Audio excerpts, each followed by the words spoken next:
ವಂದನೆಗಳಾಂಟಿ. ಆತ್ಮೀಯರೆಲ್ಲರಿಗೂ ಯೇಸು ಕ್ರಿಸ್ತರವರ ಪರಿಶುದ್ಧವಾದ ನಾಮದಲ್ಲಿ ಹೃದಯಪೂರ್ವಕವಾದಂತಹ ವಂದನೆಗಳನ್ನು ಸಲ್ಲಿಸುವನಾಗಿದ್ದೇನೆ. ವಂದನೆಗಳು. ಈ ಮುಂಜಾನೆ ವೇಳೆಯಲ್ಲಿ ಈ ರೀತಿಯಾಗಿ ದೇವರ ಪರಿಶುದ್ಧವಾದಂತಹ ಮಾತುಗಳನ್ನು ಧ್ಯಾನಿಸುವಂತಹ ಮಹಾಭಾಗ್ಯವನ್ನು ಕೊಟ್ಟಂತ ದೇವಾದಿ ದೇವರಿಗೆ ನನ್ನ ಕೃತಜ್ಞತೆಗಳನ್ನು ಸಲ್ಲಿಸುತ್ತಾ ಕೂಟವನ್ನು ಚಿಕ್ಕ ಪ್ರಾರ್ಥನೆಯೊಂದಿಗೆ ನಾವು ಪ್ರಾರಂಭ ಮಾಡಿಕೊಳ್ಳೋಣ. ಕಣ್ಣುಗಳನ್ನು ಮುಚ್ಚಿ ತಲೆಗಳನ್ನು ಬಾಗಿಸುವುದಾದ್ರೆ ಪ್ರಾರ್ಥನೆ. ನಮ್ಮನ್ನು ಬಹಳವಾಗಿ ಪ್ರೀತಿ ಮಾಡಿದ ನಮ್ಮ ತಂದೆಯಾದ ದೇವರೇ, ನಿಮ್ಮ ಪರಿಶುದ್ಧವಾದ ನಾಮಕ್ಕಾಗಿ ನಮಗೆ ವಂದನೆಗಳನ್ನು ಸಲ್ಲಿಸುತ್ತೇವೆ ಸ್ವಾಮಿ.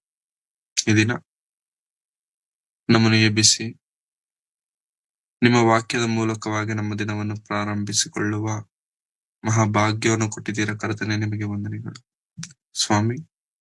ಈ ದಿನ ಏನು ಹೇಳಬೇಕು, ನನಗೂ ಯಾವ ವಿಚಾರದಲ್ಲಿ ಕರ್ತನೆ ನಿಮ್ಮ ಮಕ್ಕಳಿಗೆ ಸಂದೇಶವೂ ಬೇಕು, ಆ ಮಾತುಗಳನ್ನು ಈ ದಿನ ನಮಗೆ ನೀವು ಬೋಧಿಸಬೇಕೆಂಬುದಾಗಿ ಬೇಡಿಕೊಳ್ಳುತ್ತಾ, ಮಾಡಿದ ಎಲ್ಲಾ ರೀತಿಯಾದಂತ ಉಪಕಾರಗಳಿಗಾಗಿ ಮೇಲುಗಳಿಗಾಗಿ ನಿಮಗೆ ವಂದನೆಗಳನ್ನು ಸಲ್ಲಿಸುತ್ತಾ ಯೇಸು ಕ್ರಿಸ್ತರವರ ಪರಿಶುದ್ಧವಾದ ನಾಮದಲ್ಲಿ ಪ್ರಾರ್ಥಿಸಿ ಬೇಡಿ ಹೊಂದಿದ್ದೇನೆ ತಂದೆಯಾದ ದೇವರೇ, ಆಮೆನ್. ಪ್ರಿಯರೇ, ಇವತ್ತು ನಾವು ಮಾತನಾಡಿಕೊಳ್ಳುವಂತಹ ಒಂದು ಅದ್ಭುತವಾದಂತಹ ಒಳ್ಳೆಯ ಅಂಶ, ಯೇಸು ಕ್ರಿಸ್ತನು ಯಾರು? ಯೇಸು ಕ್ರಿಸ್ತನು ನಿನಗೆ ಯಾರು? ಅಥವಾ ಯೇಸು ಕ್ರಿಸ್ತರು ನಮಗೆ ಏನಾಗಿದ್ದಾರೆ? What is Jesus to you? What is Jesus to you? ಪ್ರಿಯರೇ, ಯೇಸು ಕ್ರಿಸ್ತರವರು ನಮ್ಮೆಲ್ಲರಿಗೂ ಗೊತ್ತು. ಯೇಸು ಕ್ರಿಸ್ತರವರು, ಅವರನ್ನು ನಾವು ನಂಬಿರುವುದರಿಂದಲೇ ಇವತ್ತು ನಾವೆಲ್ಲರೂ ಆತನ ಮಾತುಗಳನ್ನ ಕೇಳಲಿಕ್ಕೆ ಈ ರೀತಿಯಾಗಿ ಸೇರಿದ್ದೇವೆ. ಸೊ ಯೇಸು ಕ್ರಿಸ್ತನನ್ನು ಕುರಿತು ಹೂ ಇಸ್ ಜೀಸಸ್ ಅಂತಂದ್ರೆ ನನಗ್ ಗೊತ್ತು, ಆತನ ರಕ್ಷಕನು, ವಿಮೋಚಕನು. ಈ ರೀತಿಯಾಗಿ ಅನೇಕ ವಿಚಾರಗಳನ್ನ ನಾವು ಕೇಳಿರಬಹುದು, ಹೇಳಬಹುದು, ನಂಬಿರಬಹುದು, ಯಾಕೆಂತಂದ್ರೆ ಅದು ನಮ್ಮ ನಂಬಿಕೆ.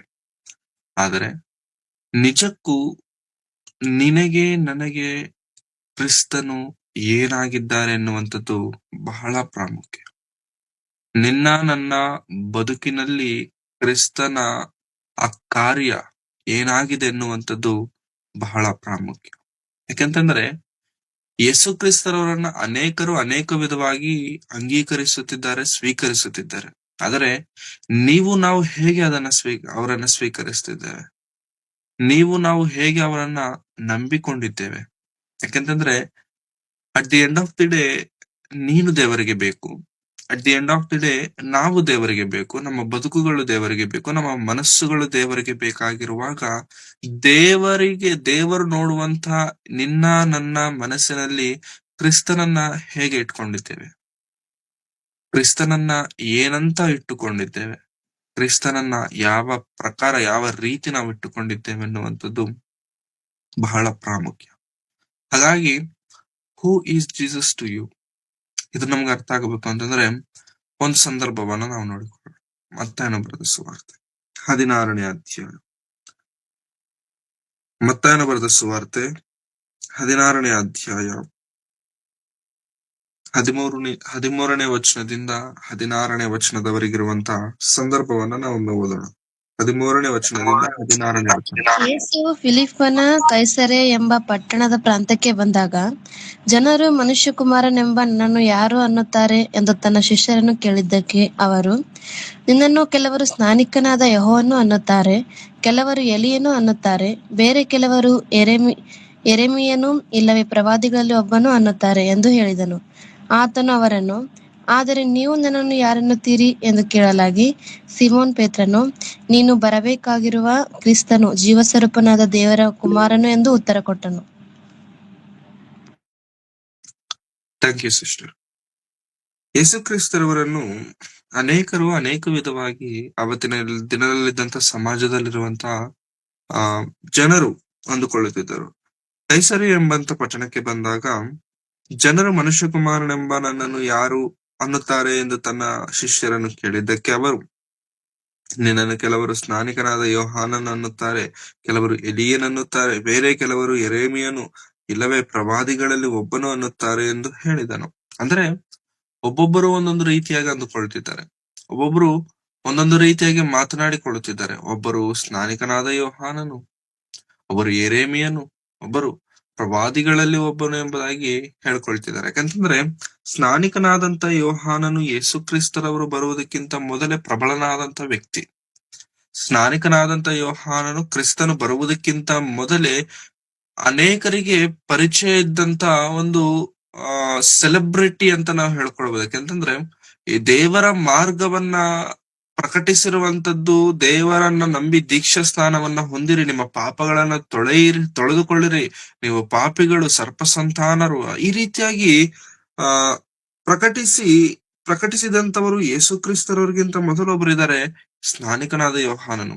ಅನೇಕರನ್ನು ದೀಕ್ಷಾ ಸ್ನಾನ ಮಾಡಿಸಿದನು, ಅನೇಕರನ್ನು ದೇವರ ಕಡೆಗೆ ತರಿಸಿದನು, ಅನೇಕರನ್ನು ಕ್ರಿಸ್ತನು ಬರುವುದಕ್ಕಿಂತ ಮೊದಲೇ ಕ್ರಿಸ್ತನಿಗಾಗಿ ಅನೇಕ ಜನರನ್ನ ನೇಮಿಸಿರುವಂತಹ ವ್ಯಕ್ತಿ ಸ್ನಾನಿಕನಾದ ಯೋಹಾನು. ಅನೇಕರು ಅಂದುಕೊಂಡರು ಈತನೇ ಕ್ರಿಸ್ತನಾಗಿರಬಹುದು, ಈತನೇ ಮೆಸ್ಸೆಯನಾಗಿರಬಹುದು, ಈತನ ವಿಮೋಚಕನಾಗಿರಬಹುದು, ಈತನ ರಕ್ಷಕನಾಗಿರಬಹುದು ಎಂಬುದಾಗಿ ಅನೇಕರು ಅಂದುಕೊಂಡಂತ ಪರಿಸ್ಥಿತಿಗಳು ಕೂಡ ಇದಾವೆ. ಅಂದ್ರೆ ಆ ಮಟ್ಟಿಗೆ ಸ್ನಾನಿಕನಾದಂತ ಯೋಹಾನನು ದೇವರ ರಾಜ್ಯವನ್ನ ಪ್ರಕಟಿಸಿದನು. ಇನ್ನು ಹೇಳಬೇಕು ಅಂತಂದ್ರೆ ದೇವರಿಗೋಸ್ಕರ ವೈರಾಗ್ಯವಾಗಿ ಬದುಕಿದಂತ ವ್ಯಕ್ತಿ ಸ್ನಾನಿಕನಾದ ಯೋಹಾನನು.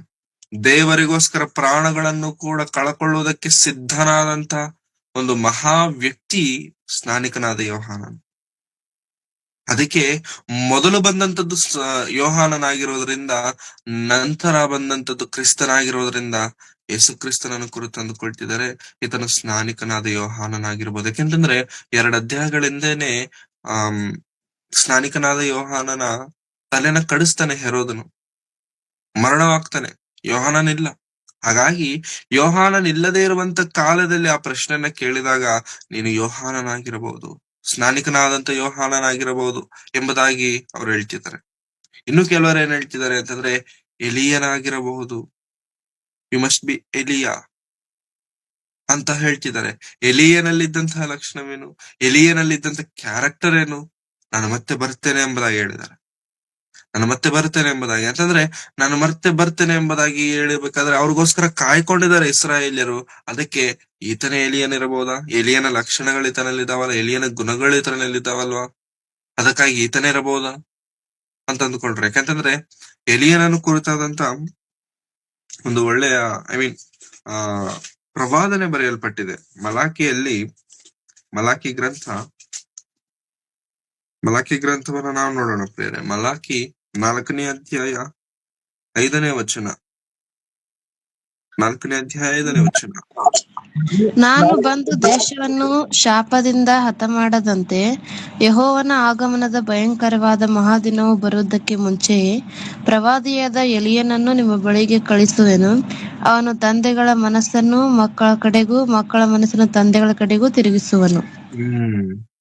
ಸೊ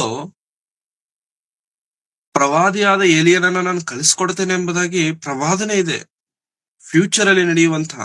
ಸೊ ಈತನಾಗಿರಬಹುದಾ, ಎಲಿಯನಾಗಿರಬಹುದಾ ಈ ಕ್ರಿಸ್ತನು ಎಂಬುದಾಗಿ ಜನರು ಅಂದುಕೊಳ್ಳುವುದರಲ್ಲಿ ತಪ್ಪಿಲ್ಲ. ಅನೇಕರು ಬೇರೆ ಬೇರೆ ಪ್ರವಾದಿಗಳಲ್ಲಿ ಒಬ್ಬನು, ಎಲ್ಲರೂ ಅನೇಕ ಪ್ರವಾದಿಗಳು ಬಂದಿದಾರಲ್ಲ, ಸೊ ಎಲ್ಲರಲ್ಲಿ ಈತನು ಕೂಡ ಒಬ್ಬನು ಎಂಬುದಾಗಿ ಅನೇಕರು ಅಂದುಕೊಂಡಿರುವಂತದ್ದು ಕೂಡ ಇದೆ. ಯೆರೆಮೀಯನೆಂಬುದಾಗಿ ಕೆಲವರು ಅಂದುಕೊಂಡಿದ್ದಾರೆ, ಅನೇಕ ಪ್ರವಾದಿಗಳಲ್ಲಿ ಒಂದು ಪ್ರವಾದಿ ಎಂಬುದಾಗಿ ಅಂದುಕೊಂಡಿದ್ದಾರೆ. ಆದರೆ 15ನೇ ವಚನದಲ್ಲಿ ಏನ್ ಹೇಳ್ತಿದ್ದಾರೆ ಯೇಸು ಕ್ರಿಸ್ತರವರು, ಯಾರ್ಯಾರೋ ಏನೇನೋ ಅಂದುಕೊಳ್ತಿದ್ದಾರೆ, ಅದು ನನಗ್ ಬೇಡ. ಸಮಾಜ ನನ್ನನ್ನು ಕುರಿತು ಏನ್ ಅಂದುಕೊಳ್ತಿದೆ ನನಗೆ ಬೇಡ.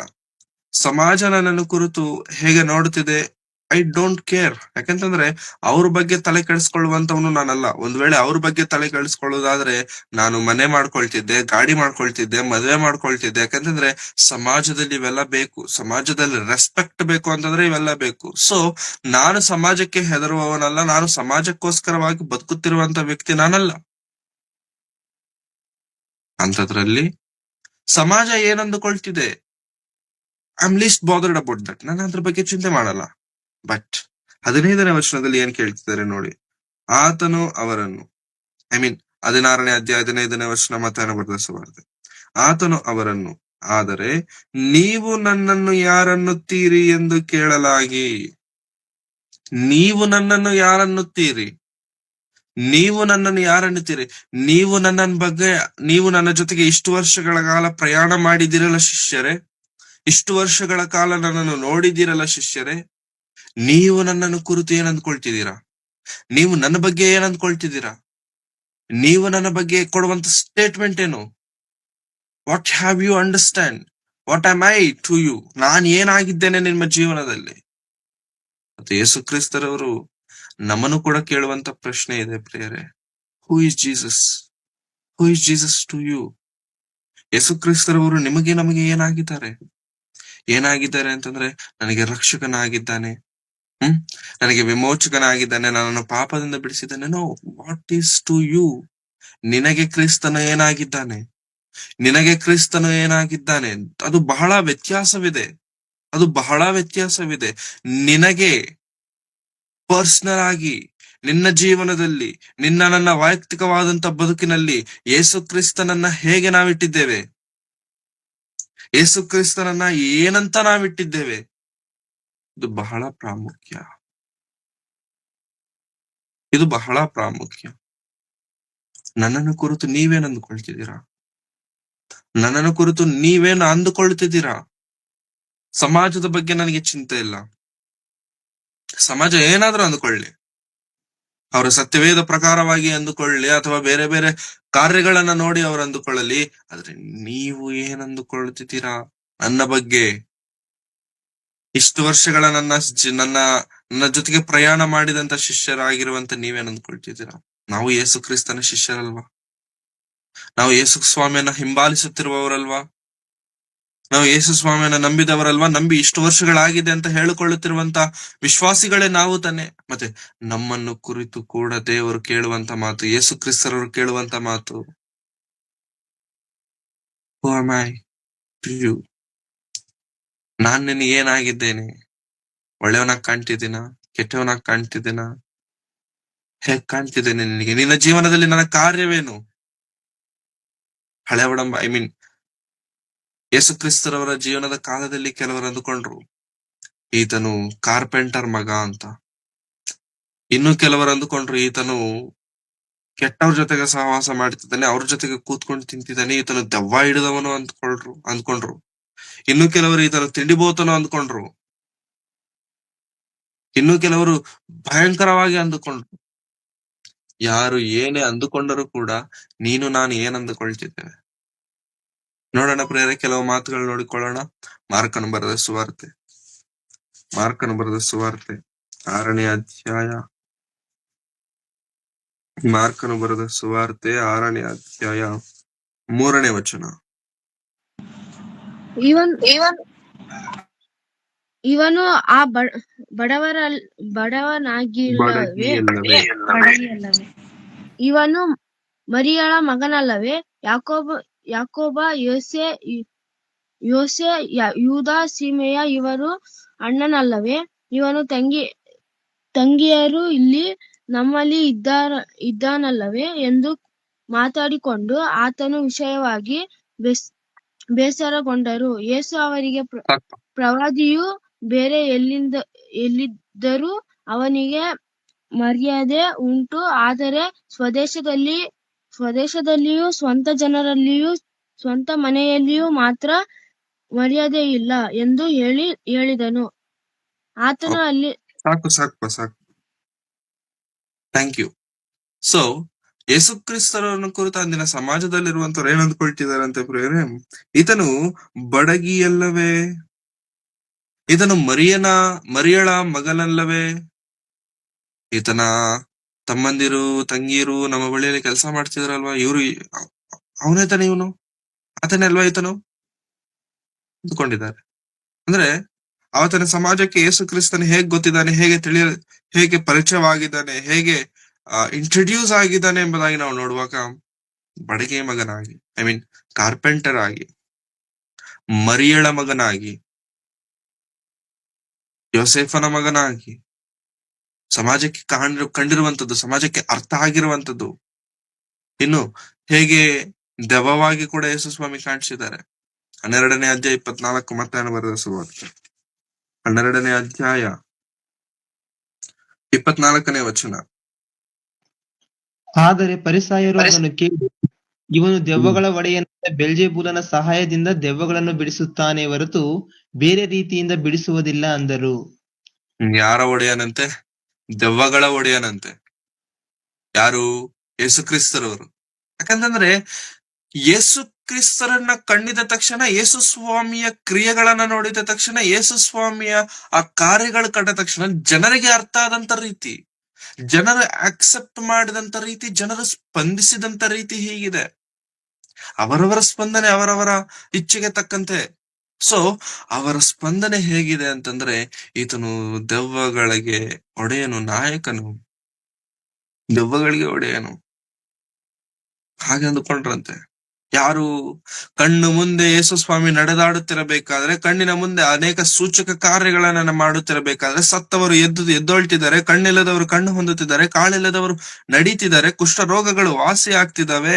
ಇಷ್ಟು ಅದ್ಭುತಗಳು ಕಣ್ಣು ಮುಂದೆ ನಡೀತಿದ್ದಾಗಿಯೂ ಕೂಡ ಕಣ್ಣಾರೆ ಕಂಡಂತ ಅಂದಿನ ಸಮಾಜ ಯೇಸು ಸ್ವಾಮಿಯನ್ನು ಕುರಿತು ಕೊಡ್ತಿರುವಂತ ಸ್ಟೇಟ್ಮೆಂಟ್ ಏನಂತ ಕೊಡ್ತಿದ್ದಾರೆ? ಇದು ದೆವ್ವಗಳಿಗೆ ಒಡೆಯನು, ನಾಯಕನು. ಇನ್ ಕೆಲವರು ಈತ ಹುಚ್ಚ, ಮೆಂಟಲ್ ಅಂತ ಕೂಡ ಅಂದ್ಕೊಂಡ್ರು. ಯೋಹಾನನ ಸುವಾರ್ತೆ 10ನೇ ಅಧ್ಯಾಯ. ಯೋಹಾನನ ಸುವಾರ್ತೆ 10ನೇ ಅಧ್ಯಾಯ 20ನೇ ವಚನ. ಅವರಲ್ಲಿ ಅನೇಕರು ಅವನಿಗೆ ದೆವ್ವ ಹಿಡಿದದೆ, ಹುಚ್ಚು ಹಿಡಿದದೆ, ಯಾಕೆ ಅವನ ಮಾತು ಕೇಳುತ್ತೀರಿ ಅಂದರು. ದೆವ್ವ ಹಿಡಿದಿದೆ, ಮತ್ತೆ ಹುಚ್ಚು ಹಿಡಿದಿದೆ, ಮೆಂಟಲ್ ಹಿಡಿದಿದೆ. ಯಾರ ಬಗ್ಗೆ? ಯೇಸು ಕ್ರಿಸ್ತನ ಬಗ್ಗೆ. ಅವತ್ತಿನ ಸಮಾಜಕ್ಕೆ ಯೇಸು ಸ್ವಾಮಿ ಅರ್ಥ ಆಗಿರುವಂತದ್ದು ಅದೇ ಪ್ರಿಯರೇ. ಆವತ್ತಿನ ಸಮಾಜದಲ್ಲಿ ಯೇಸು ಸ್ವಾಮಿ ಕಂಡಿರುವಂತ ರೀತಿ, ಮಾತನಾಡಿರುವಂತ ಪದ್ಧತಿ, ನಡೆದಾಡಿರುವಂತ ರೀತಿ ಅವತ್ತಿನ ಸಮಾಜಕ್ಕೆ ಗೊತ್ತಾಗಿರುವಂತದ್ದು ಅದೇ. 2000 ವರ್ಷಗಳ ಹಿಂದೆ ನಡೆದಂತ ಚರಿತ್ರೆಯನ್ನ ಇವತ್ತು ನಾವು ಮಾತನಾಡಿಕೊಳ್ತಿದ್ದೇವೆ. ಅವತ್ತು ಜನರಿಗೆ ಅರ್ಥ ಆಗಿರುವಂತದ್ದು ಹೀಗೆ. 2000 ವರ್ಷಗಳಾದ ಮೇಲೆ ಯೇಸು ಸ್ವಾಮಿಯನ್ನ ಇನ್ನೂ ನಂಬಿತ್ತಾ, ಯೇಸು ಸ್ವಾಮಿ ನಾಮದಲ್ಲಿ ದೀಕ್ಷಾ ಸ್ನಾನ ಹೊಂದುತ್ತಾ, ಯೇಸು ಸ್ವಾಮಿನ ಅರ್ಥ ಮಾಡಿಕೊಂಡಂತ ನಿಮಗೂ ನಮಗೂ ಕ್ರಿಸ್ತನು ಹೇಗೆ ಅರ್ಥ ಆಗಿದ್ದಾರೆ, ಕ್ರಿಸ್ತನು ಹೇಗೆ ನಮ್ಮ ಹೃದಯದಲ್ಲಿ ಇಟ್ಕೊಂಡಿದ್ದೇವೆ ನಾವು. ಈ ದಿನಮಾನಗಳಲ್ಲಿ ಅನೇಕ ವಿಧವಾಗಿ ಯೇಸು ಸ್ವಾಮಿನ ನಂಬ್ತಾರೆ. ಹೌದಾ? ಹೌದು. ಅನೇಕರು ಅನೇಕ ವಿಧವಾಗಿ ಯೇಸು ಕ್ರಿಸ್ತನನ್ನ ನಂಬ್ತಿದ್ದಾರೆ. ಒಬ್ಬರು ಒಂಥರ, ಇನ್ನೊಬ್ಬರು ಇನ್ನೊಂಥರ. ಹೌದಾ? ಹೌದು. ಯೇಸು ಸ್ವಾಮಿನ ಎಲ್ಲರೂ ಒಂದೇ ತರ ನಂಬ್ತಿಲ್ಲ ಪ್ರಿಯರೇ. ಒಂದೇ ತರ ನಂಬ್ತಿದ್ದಾರೆ ಅಂತ ಅಂದ್ಕೊಂಡ್ರೆ ಅದು ಬಹಳ ತಪ್ಪಾಗತ್ತೆ. ಒಂದೇ ತರ ನಂಬ್ತಿಲ್ಲ. ಯಾಕಂತಂದ್ರೆ ಯೇಸು ಸ್ವಾಮಿಯನ್ನ ಕುರಿತು ಇವತ್ತು ಡಿನಾಮಿನೇಷನ್ ಗಳಿದಾವಲ್ಲ ಪ್ರಿಯರೇ, ಡಿನಾಮಿನೇಷನ್ಗೆ ತಕ್ಕಂತೆ ಒಬ್ಬೊಬ್ರು ಒಂದೊಂದ್ ತರ ನಂಬ್ತಾರೆ. ಅಂದ್ರೆ ನಾವಿವತ್ತು ರಕ್ಷಕನು ವಿಮೋಚಕನ ಅಂತ ಹೇಳ್ಬೋದು, ಆದರೆ ಆ ರಕ್ಷಕನ ವಿಮೋಚಕನು ಯಾರು? ಇಲ್ಲಿ ಬಂದಿರುವಂತದ್ದು ಪ್ರಾಬ್ಲಮ್ ಬಂದಿರೋದಿಲ್ಲಿ.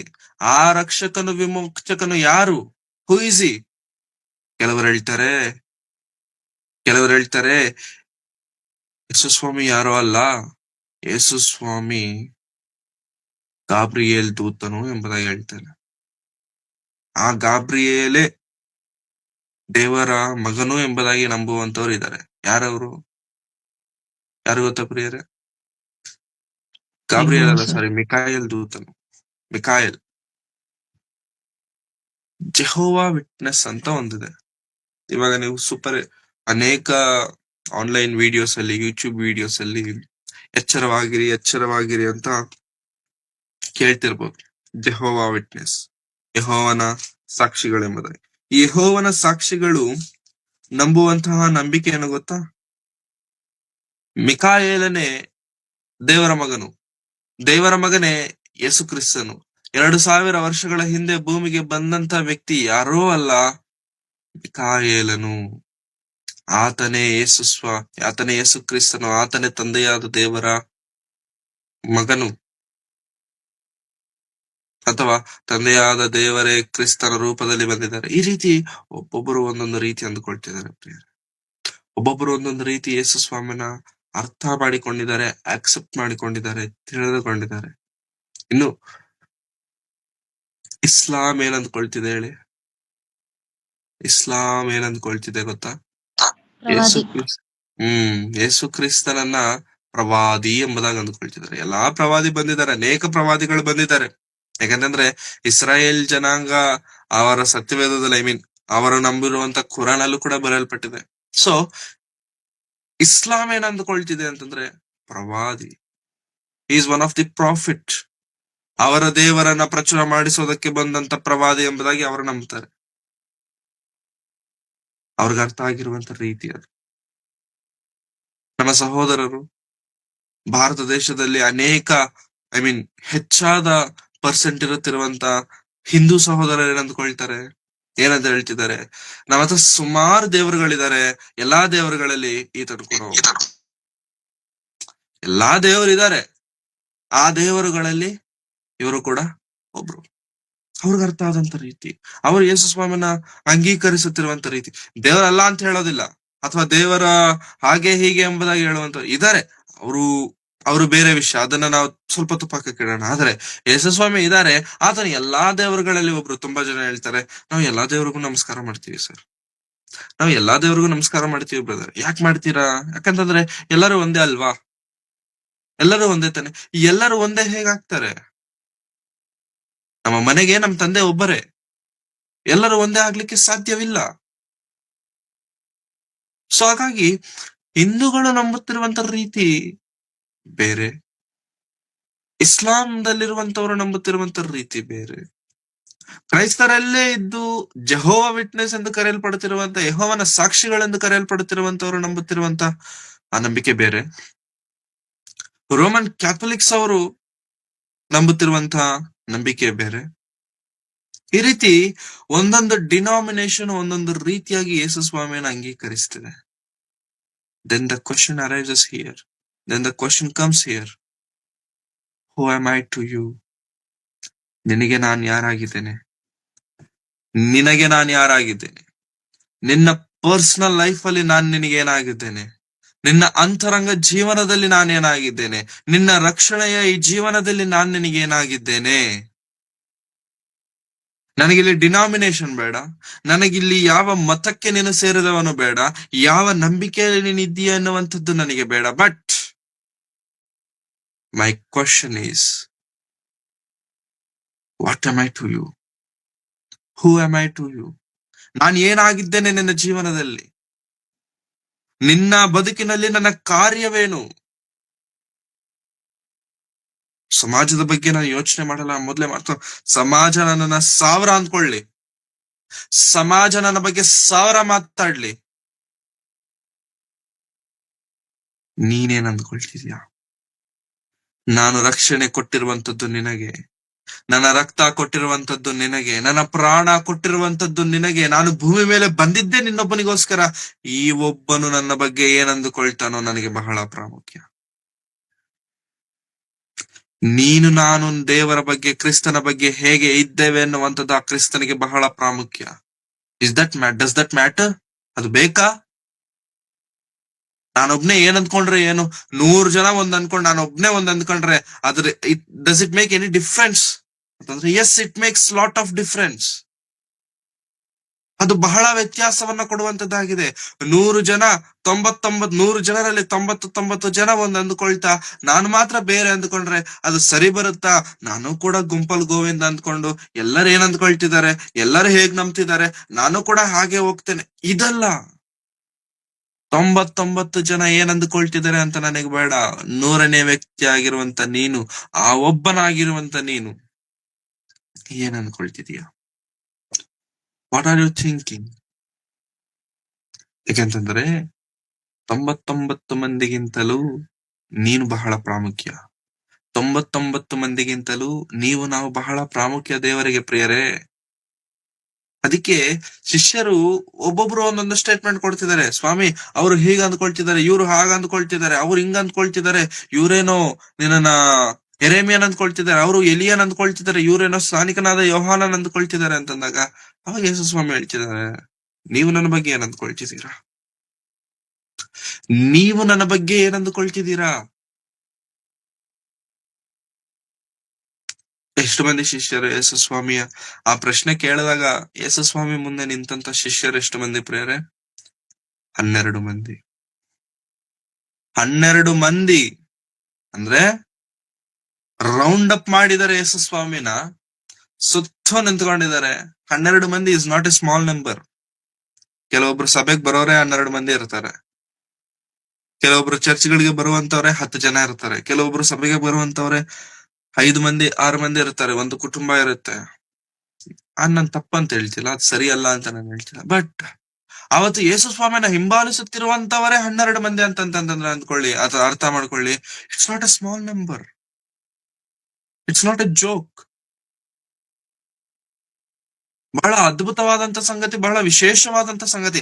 12 ಮಂದಿ 3.5 ವರ್ಷಗಳ ಕಾಲ ಯೇಸುಸ್ವಾಮಿಯನ್ನ ಹಿಂಬಾಲಿಸ್ತಿದ್ದಾರೆ, ಯೇಸುಸ್ವಾಮಿಯನ್ನ ನಂಬಿದ್ದಾರೆ, ಯೇಸುಸ್ವಾಮಿಯನ್ನೇ ಬೇಕು ಎಂಬುದಾಗಿ ಅವರ ಆಸ್ತಿಗಳನ್ನೆಲ್ಲ ಬಿಟ್ಟು ಬಂದಿದ್ದಾರೆ, ತಂದೆಯನ್ನ ಬಿಟ್ಟು ಬಂದಿದ್ದಾರೆ, ಕುಟುಂಬಗಳನ್ನ ಬಿಟ್ಟು ಬಂದಿದ್ದಾರೆ. ಎಲ್ಲವನ್ನು ಬಿಟ್ಟು ಬಂದಂತ ಶಿಷ್ಯರನ್ನ ಒಂದೇ ಒಂದು ಮಾತು ಯೇಸುಸ್ವಾಮಿ ಕೇಳ್ತಿದ್ದಾರೆ, ನೀವು ನನ್ನ ಬಗ್ಗೆ ಏನ್ ಅನ್ಕೊಳ್ತಿದ್ದೀರಾ? ನೀವು ನನ್ನ ಬಗ್ಗೆ ಏನ್ ಅಂದುಕೊಳ್ತಿದ್ದೀರಾ? ಅಷ್ಟು ಮಂದಿಯಲ್ಲಿ ಆನ್ಸರ್ ಇಲ್ಲ ಪ್ರೇಯರ್. ಅಷ್ಟು ಮಂದಿಯಲ್ಲಿ no one dare to answer is question.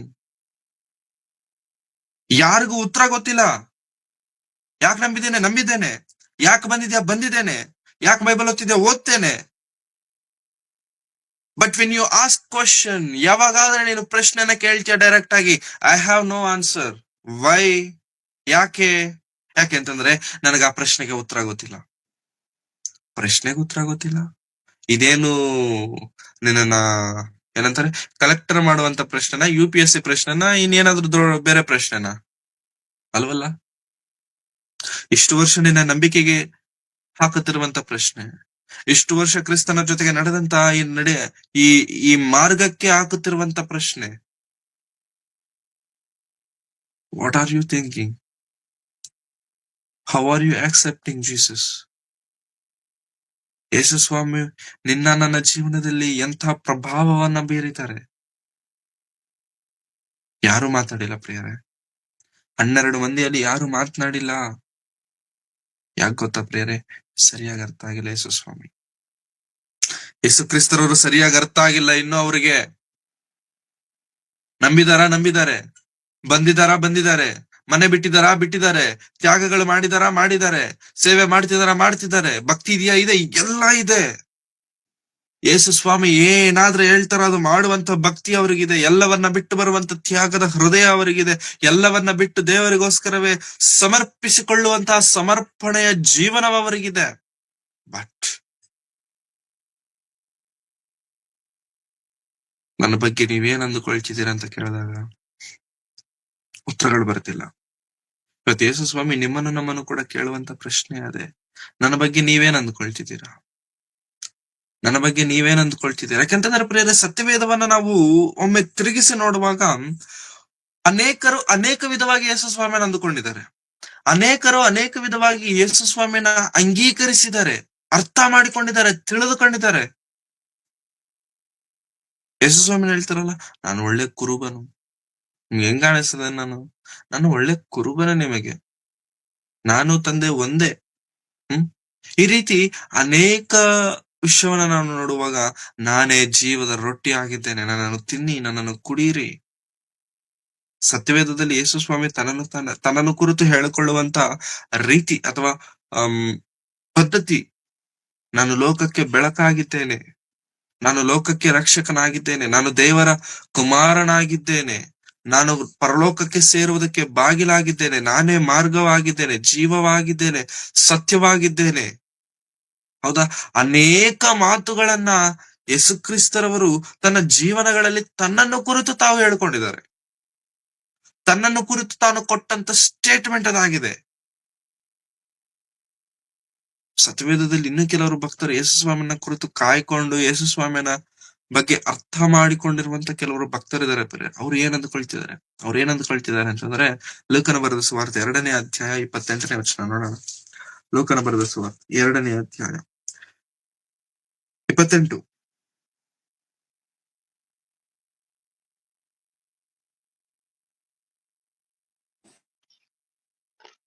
34 ಅದು 34ನೇ ವಚನ.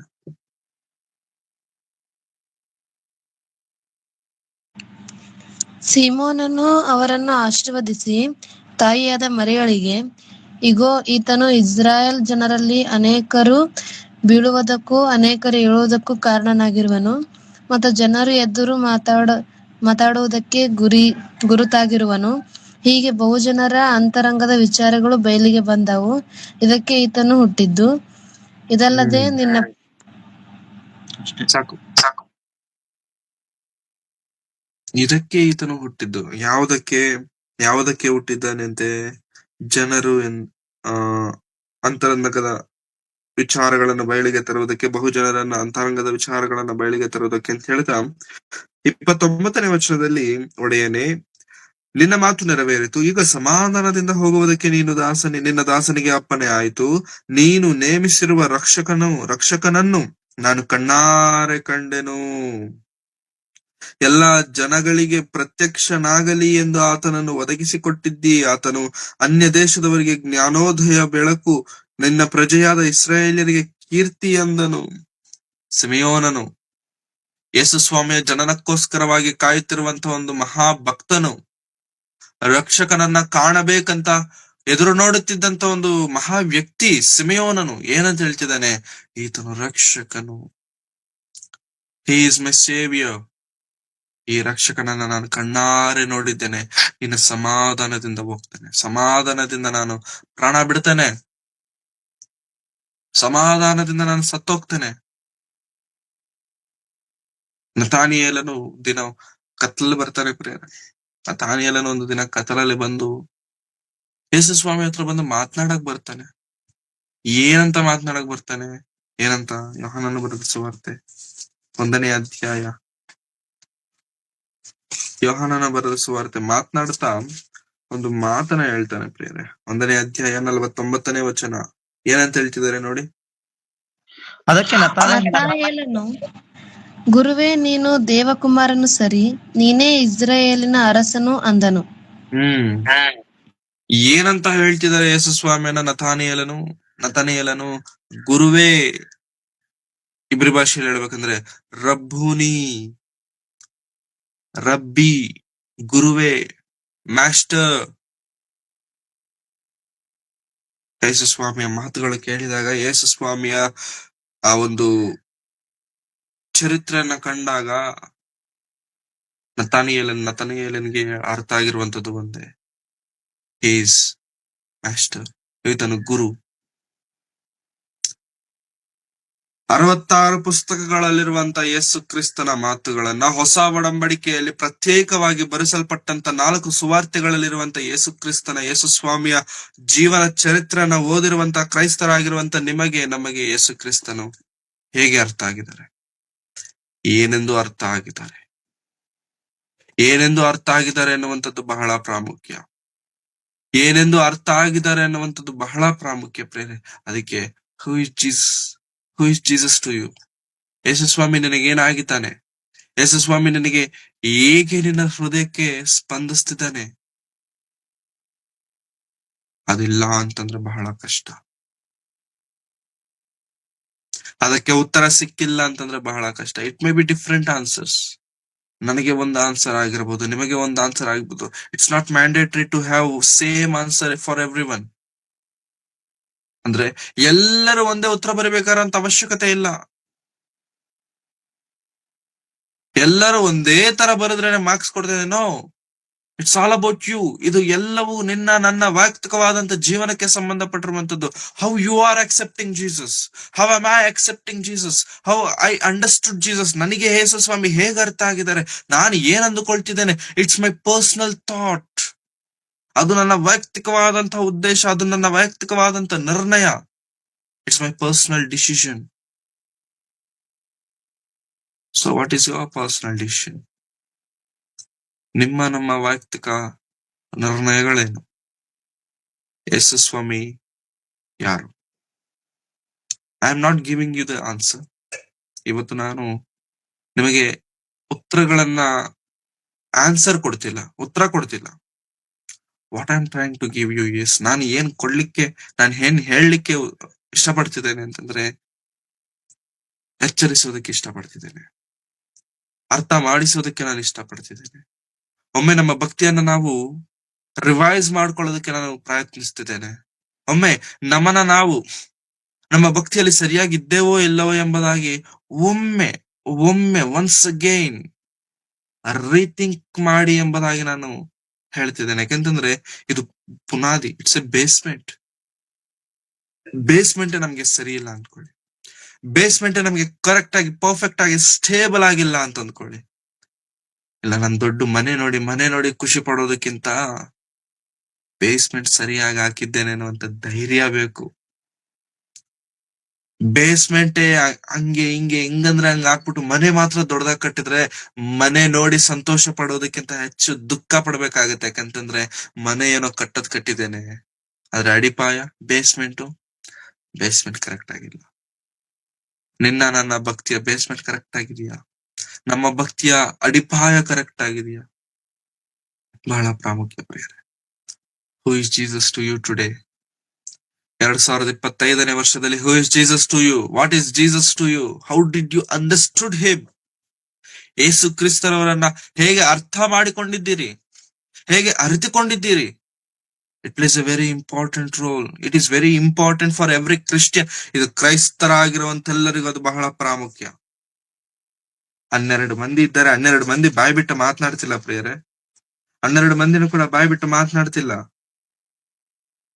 ಮಾತನಾಡದೇ ಇದ್ದಾಗ ಯೇಸುಸ್ವಾಮಿ ಹೇಳ್ತಿದ್ದಾರೆ, ನೀವು ನನ್ನ ಬಗ್ಗೆ ಏನ್ ಅಂದ್ಕೊಳ್ತಿದ್ದೀರಾ? ನಿನ್ನ ಸುತ್ತಲಿರುವಂತಹ ಮುಸ್ಲಿಮ್ಸ್ ಒಂದು ಅಂದ್ಕೊಳ್ತಿದ್ದಾರೆ, ನಿನ್ನ ಜೊತೆಯಲ್ಲೇ ಬೈಬಲ್ ಹಿಡಿದು ಓದುತ್ತಿರುವಂತ ಅನೇಕ ಡಿನಾಮಿನೇಷನ್ಸ್ ಅಲ್ಲಿ ಅನೇಕರು ಒಬ್ಬೊಬ್ಬರು ಒಂದೊಂದು ರೀತಿಯಾಗಿ ಅಂದ್ಕೊಳ್ತಿದ್ದಾರೆ. ನೀನೇನ್ ಅಂದ್ಕೊಳ್ತಿದೀಯ? ನಿನಗೆ ನಾನು ಕೊಟ್ಟಂತ ಜ್ಞಾನ, ನಿನಗೆ ನಾನು ಕೊಟ್ಟಂತ ಸತ್ಯವೇದ, ನಿನ್ನ ಕೈಯಲ್ಲಿರುವಂತ ವಚನಗಳನ್ನ ಓದುವಾಗ how am I understood for you? ನಿನಗೆ ನಾನು ಹೇಗೆ ಅರ್ಥ ಆಗಿದ್ದೇನೆ? ಅದೇ ಪ್ರಶ್ನೆಯನ್ನ 2000 ವರ್ಷಗಳಿಂದ ಯೇಸುಸ್ವಾಮಿ ಶಿಷ್ಯರನ್ನ ಕೇಳ್ತಿದ್ದಾರೆ. ಆತನವರನ್ನು 16:15 ಮತ್ತಾಯನ ಬರೆದ ಸುವಾರ್ತೆ, ಆದರೆ ನೀವು ನನ್ನನ್ನು ಯಾರನ್ನುತ್ತೀರಿ ಎಂದು ಕೇಳಲಾಗಿ. ನೀವು ನನ್ನನ್ನು ಯಾರನ್ನುತ್ತೀರಿ? 12 ಮಂದಿಯಲ್ಲಿ ಒಬ್ಬನು ಮಾತ್ರ ಮುಂದೆ ಬಂದು ಮಾತನಾಡ್ತಿದ್ದಾರೆ. Is none other than Simon the Peter. Peter ಬಂದು ಮಾತನಾಡ್ತಿದ್ದಾನೆ, ಪೇತ್ರನ ಬಂದು ಮಾತನಾಡ್ತಿದ್ದಾನೆ. 16ನೇ ವಚನ, ಕೇಳಲಾಗಿ ಸೀಮೋನ್ ಪೇತ್ರನು, ನೀನು ಬರಬೇಕಾಗಿರುವ ಕ್ರಿಸ್ತನು ಜೀವ ಸ್ವರೂಪನಾದ ದೇವರ ಕುಮಾರನು ಎಂದು ಉತ್ತರ ಕೊಟ್ಟನು. ನೀನು ಯಾರೋ ಅಲ್ಲ ಸ್ವಾಮಿ, you are none other than. ನೀನು ದೇವರ ಸ್ವರೂಪನು, ಜೀವ ಸ್ವರೂಪನು, ಬರಬೇಕಾದ ಕ್ರಿಸ್ತನು. ನೀನು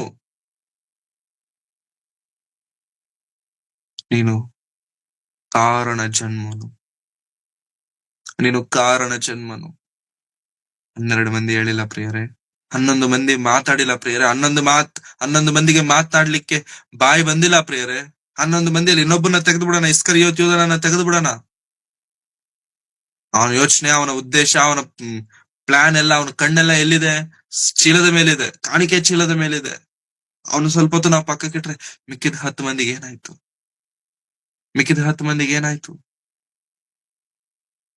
ಅರ್ಥ ಆಗಿಲ್ಲ. ಕಣ್ಣು ಮುಂದೆ ಅದ್ಭುತಗಳು ಕಾಣ್ತಿದ್ದರೂ ಕೂಡ ಅರ್ಥ ಆಗಿಲ್ಲ. ಕಣ್ಣು ಮುಂದೆ ಸೂಚಕ ಕಾರ್ಯಗಳು ನಡೀತಿದ್ರು ಕೂಡ ಅರ್ಥ ಆಗಿಲ್ಲ. ಕಣ್ಣು ಮುಂದೆ ಸತ್ತಂತ ಲಾಜರನು ಎದ್ದು ಸಮಾಧಿ ಒಳಗಿಂದ ಎದ್ದು ನಡ್ಕೊಂಡು ಹೊರಗ್ ಬರ್ತಿದ್ರು ಕೂಡ ಶಿಷ್ಯರಿಗೆ ಅರ್ಥ ಆಗಿಲ್ಲ. ಜನರು ಬಿಡಿ, ಜನರು ಸಾವಿರ ಅಂದ್ಕೊಳ್ತಾರೆ, ಜನರಲ್ಲ. ಶಿಷ್ಯರಿಗೆ ಅರ್ಥ ಆಗಿಲ್ಲ. ಇದು ಭಯಂಕರ. ಪೇತ್ರನ ಹೇಳ್ತಿದ್ದಾನೆ, ನೀನು ಯಾರು ಗೊತ್ತಾ? ನೀನು ಬರಬೇಕಾಗಿರುವ ಕ್ರಿಸ್ತನು ಜೀವ ಸ್ವರೂಪನಾದ ದೇವರ ಕುಮಾರನು ಎಂದು ಉತ್ತರ ಕೊಟ್ಟನು. His answer was different. ಈತನ ಉತ್ತರ ಡಿಫ್ರೆಂಟ್ ಆಗಿದೆ. ಒಬ್ಬರೇನೋ ಸ್ನಾನಿಕನಾದ ಯೋಹಾನನು, ಇನ್ನೊಬ್ಬರೇನೋ ಎಲಿಯನು, ಇನ್ನೊಬ್ಬರೇನೋ ಎರೇಮಿಯನು, ಈ ರೀತಿಯಾಗಿ ಒಬ್ಬೊಬ್ಬರು ಒಂದೊಂದು ರೀತಿಯಾಗಿ ಅಂದ್ಕೊಳ್ತಿದ್ರೆ, but my answer is different. You are different my lord. ನೀನು ಎಲ್ಲರ ತರ ಅಲ್ಲ. ನೀನು ಜೀವ ಸ್ವರೂಪನಾದ ದೇವರ ಮಗನು, ಬರಬೇಕಾದ ಕ್ರಿಸ್ತನು ನೀನು. ಅವಾಗ ಪೇತ್ರನನ್ನ ನೋಡಿ ಕ್ರಿಸ್ತನ ಹೇಳ್ತಿರುವಂತಹ ಮಾತು ಏನ್ ಹೇಳ್ತಿದ್ದಾರೆ? 17ನೇ ವಚನ. ಅದಕ್ಕೆ ಯೇಸು, ಯೋನನ ಮಗನಾದ ಸೀಮೋನನೇ, ನೀನು ಧನ್ಯನು, ನೀನು ಧನ್ಯನು, ನೀನೇ ಧನ್ಯನು. 11 ಮಂದಿ ಮಿಕ್ಕಿದಂತ 11 ಮಂದಿಗೆ ಯೇಸು ಸ್ವಾಮಿ ಮಾತೇಳಿಲ್ಲ, ನನ್ನ ಶಿಷ್ಯರೇ ನೀವೆಲ್ಲರೂ ಧನ್ಯರು, ನನ್ನನ್ನು ಹಿಂಬಾಲಿಸಿದಿರಲ್ಲ ಧನ್ಯರು. ನೋ. ಇವತ್ತು ತುಂಬಾ ಜನ ಕ್ರೈಸ್ತ ಬೋಧಕರು ಏನ್ ಹೇಳ್ತಿದ್ದಾರೆ, ನೀವೆಲ್ಲರೂ ಯೇಸು ಸ್ವಾಮಿ ನಂಬಿರಿ, ಪರಲೋಕಕ್ಕೆ ಹೋಗ್ಬಿಡ್ತೀರಾ, ನೀವೆಲ್ಲರೂ ಧನ್ಯರು, ಆಶೀರ್ವದಿಸಲ್ಪಟ್ಟವರು, ಬನ್ನಿ ಚರ್ಚ್ಗೆ ಅಷ್ಟೇ, ಟೈತ್ ಕೊಡಿ, ಕಾಣಿಕೆ ಕೊಡಿ, ದಶಮಾಂಶವನ್ನ ಕೊಡಿ, ಸಾಕು ದೇವರು ಪರಲೋಕ ಕೊಟ್ಬಿಡ್ತಾರೆ ನಿಮ್ಗೆ. ದಶಂಭಾಗ ಕೊಟ್ರೆ ಸಾಕ, ದಶಮಾಂಶ ಬಂದ್ರೆ ಸಾಕ, ಕಾಣಿಕೆಗಳು ಬಂದ್ರೆ ಸಾಕ, ನನಗ್ ಬರ್ತಿರುವಂತ ಸಂಪಾದನೆಯಲ್ಲಿ ನಿನಗೆ 10ನೇ ಭಾಗ ಕೊಟ್ಟು ದೇವರೇ ನಾನು ಪರಲೋಕಕ್ಕೆ ಬಂದ್ಬಿಡ್ತೇನೆ ಅಂತಂದ್ರೆ ದೇವ್ರು ಪರಲೋಕಕ್ಕೆ ಕೊಟ್ಬಿಡ್ತಾರ? ಹಾಗಂದಿದ್ರೆ ಯೇಸು ಸ್ವಾಮಿ 11 ಮಂದಿ ಶಿಷ್ಯರಿಗೆ ನೋಡಿ, ನಿಮ್ಮೆಲ್ಲರ ಪಕ್ಷದಲ್ಲಿ ಇವನು ಆನ್ಸರ್ ಕೊಟ್ಬಿಟ್ಟಿದ್ದಾನೆ, ನಿಮ್ಮೆಲ್ಲರನ್ನ ಕರ್ಸ್ಕೊಂಡ್ಬಿಡ್ತೀನಿ ಪರಲೋಕಕ್ಕೆ ಹೇಳಿದಾರ? ಅಲ್ಲ, ಆ ಪರಿಸ್ಥಿತಿಯಲ್ಲಿ ಹೇಳಿದಾರ? ನೋ. ನೀನು ಧನ್ಯನು, ನೀನೇ ಧನ್ಯನು. ನಿಮ್ಮಪ್ಪ ಅಮ್ಮ ಅಲ್ಲ, ನಿನ್ನ ಕುಟುಂಬ ಅಲ್ಲ, ನೀನೇ. ನಿನಗ್ ನಾನು ಅರ್ಥ ಆಗಿದ್ದೀನಿ, ನಿನಗ್ ನನ್ನ ಬಗ್ಗೆ ಅರ್ಥ ಆಗಿದೆ, ನೀನ್ ನನ್ನ ಬಗ್ಗೆ ಯೋಚನೆ ಮಾಡ್ತಿದ್ಯಾ, ನೀನನ್ನ ಅರ್ಥ ಮಾಡಿಕೊಂಡಿದ್ಯಾ. ಎಲ್ಲರೂ ಒಂದೊಂದರ ಹೇಳ್ತಿದ್ದಾರೆ, but you are telling the truth. ನೀನೊಬ್ನೇ ಸತ್ಯ ನೋಡ್ತಿದ್ಯಾ. ನೀನು ಧನ್ಯನು. ಈ ಗುಟ್ಟು ನಿನಗೆ ತಿಳಿಸಿದವನು ನರ ಮನುಷ್ಯನಲ್ಲ, ಪರಲೋಕದಲ್ಲಿರುವ ನನ್ನ ತಂದೆಯೇ ನಿನಗೆ ತಿಳಿಸಿದನು.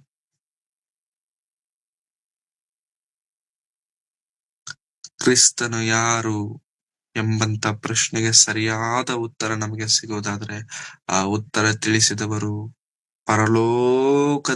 ಪರಲೋಕದಲ್ಲಿರುವ ದೇವರೇ.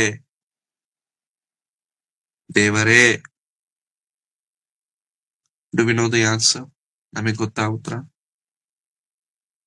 ಅಥವಾ ಗೊತ್ತು ಅಂತ ಅಂದ್ಕೊಂಡು ಮೋಸದಲ್ಲಿ, ಮಾಯೆಯಲ್ಲಿದ್ದೇವ?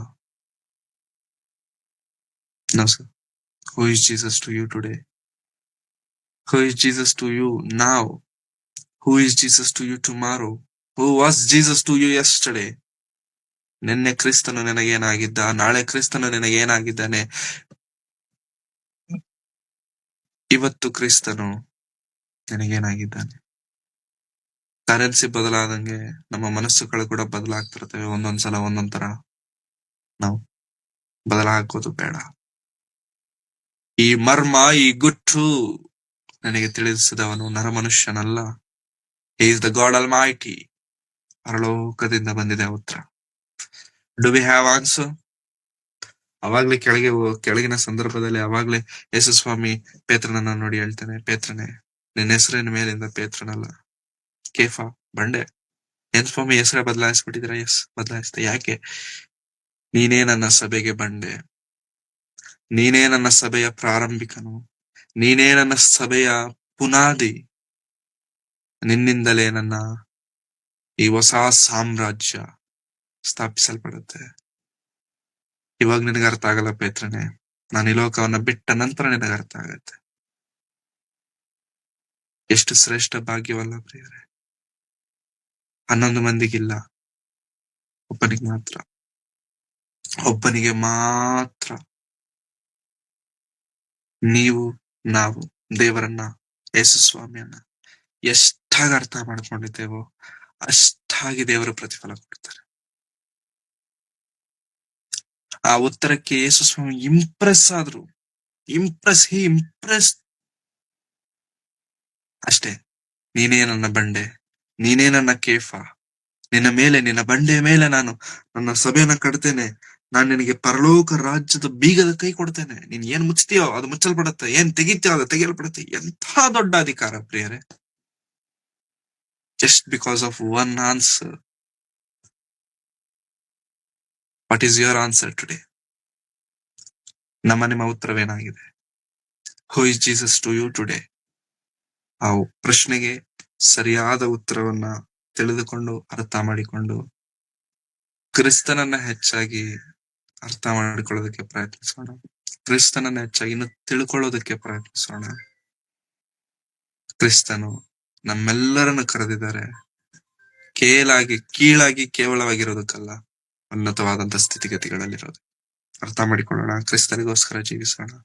ಇಂದು ಕೇಳಿದಂತ ಸಂದೇಶದ ನಂತರ ಕ್ರಿಸ್ತನು ನಮ್ಮ ಜೀವನದಲ್ಲಿ ಏನಾಗಿದ್ದಾನೆ ಎಂಬುದಾಗಿ ಆ ಪ್ರಶ್ನೆಗೆ ನೀವು ನಾವೇ ಉತ್ತರ ಹುಡುಕೋಬೇಕು. ಬೇರೆ ಯಾರು ಬಂದು ಕೈ ಹಿಡಿದು ನಡೆಸೋದಿಲ್ಲ. It's all about you. ನೀನೇ ಹೋಗ್ಬೇಕು, ನೀನೇ ಹುಡುಕಬೇಕು. ಪ್ರಾರ್ಥನೆ ಮಾಡಿ.